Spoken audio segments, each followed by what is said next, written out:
বন্ধুরা হাতে কালি থেকে কি মনে হচ্ছে? মনে হচ্ছে আমরা যেন কোনো জায়গায় কালি মারতে আছি, তাই না?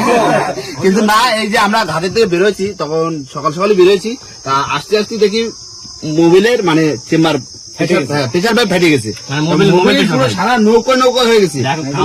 পুরো মোবিল পাল্টানো হচ্ছে আর ভিতরটা ধুয়ে তারপরে পরিষ্কার করে তারপরে আমরা যাবো আজকে বসি।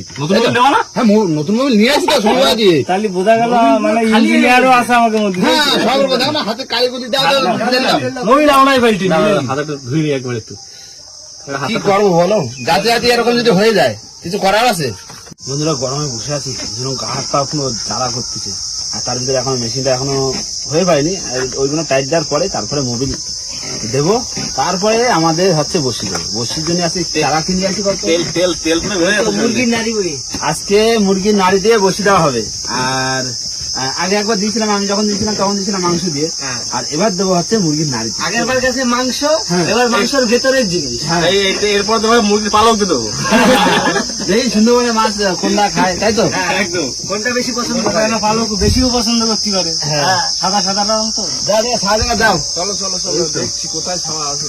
কাজের 90% হয়ে গেছে, এবার এগুলো আটকাবে। হ্যাঁ, মোবিল দেবো, ব্যাস স্টার্ট।